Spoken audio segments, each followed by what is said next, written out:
ನನ್ ದಾರವಾಡ ಟೈಮ್ ಆಯ್ತು. ಪೂಜಾ, ಒಂದ್ ಗ್ಲಾಸ್ ಟೀ ಕೊಡಮ್ಮ. ಹಾ ಅತ್ತೆ, ಬಂದೆ.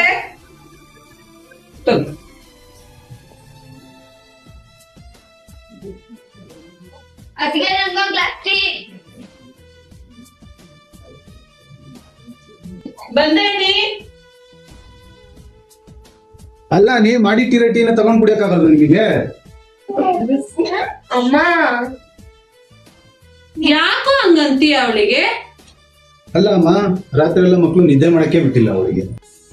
ಅದಕ್ ನಾವೇನ್ ಮಾಡೋಣ? ಅಲ್ಲ ಅಮ್ಮ, ಅವಳಿಗೆ ಒಂದ್ ಸ್ವಲ್ಪ ಹೇಳು, ಪೂಜೆಗೆ ಹೆಲ್ಪ್ ಮಾಡೋದಕ್ಕೆ. ನನ್ ಮಗಳನ್ನ ರಾಣಿ ತರ ಸಾಕಿರೋದು ಮನೆ ಕೆಲ್ಸ ಮಾಡೋದಕ್ಕ? ಸುಮ್ನೆ ಇದು ಮಾಡ್ಕೊಡ್ತೀನಿ ನಾನು. ಇನ್ ಸುಮ್ನೆ ಪೂಜಾ. ಅಲ್ಲ ಅಮ್ಮ, ಅವಳ ಮದ್ವೆಗ್ ಬಂದಿರೋದು ಚಾಕ್ರಿ ಮಾಡಕ್ಕಲ್ಲ, ಸಂಸಾರ ಮಾಡೋದಿಕ್ಕೆ. ಅತ್ತೆ ಸಾರಿ ಅತ್ತೆ, ನಾನು ಟೀ ಮಾಡ್ಕೊಂಡ್ ಬರ್ತೀನಿ ಅತ್ತೆ. ಅತ್ತಿಗೆ ಏನ್ ಪ್ರಾಬ್ಲಮ್ ಇಲ್ಲ, ನಿಂಗೇನ್ ಪ್ರಾಬ್ಲಮ್? ಬಾಯ್ ಮುಚ್ಚು. ಅಮ್ಮ, ಇವಾಗ ನೀನ್ ಸೊಸೆ ಟ್ರೀಟ್ ಮಾಡ್ತೀಯ, ಮದ್ವೆ ಆಗಿ ಹೋದ್ರೆ ಅವಳು ನಂಗೆ ಟ್ರೀಟ್ ಮಾಡ್ತಾರಮ್ಮ. ಅದು ಕಣೋ, ನೀನ್ ಹೇಳೋದು ಸರಿನೇ. ಅದಕ್ಕೆ ಅಮ್ಮ, ಇಬ್ಬರನ್ನು ಒಂದೇ ತರ ನೋಡು. ಸರಿನಪ್ಪ, ಸಾರಿ ಕಣಮ್ಮ ಪೂಜಾ.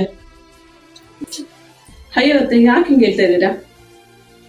ಇಲ್ಲಮ್ಮ ಪೂಜಾ, ನಾನ್ ತಪ್ಪು ಮಾಡ್ಬಿಟ್ಟೆ. ಇವತ್ ನಾನ್ ನಿನ್ನ ಹಿಂಗ್ ನೋಡ್ಕೊಂತೀನೋ, ನಾಳೆ ದಿವಸ ಇವಳು ಮದ್ವೆ ಆಗೋದ್ರೆ ಅವ್ರ ಅತ್ತೆ ಮನೆಯಲ್ಲೂ ಅವಳನ್ನ ಹಿಂಗೆ ನೋಡ್ಕೊಂತಾರೆ. ಹೋಗಮ್ಮ ನೀ ಅದಕ್ಕೆ ಸ್ವಲ್ಪ ಹೆಲ್ಪ್ ಮಾಡು. ಸರಿ ಅಮ್ಮ, ಬಂದೆ.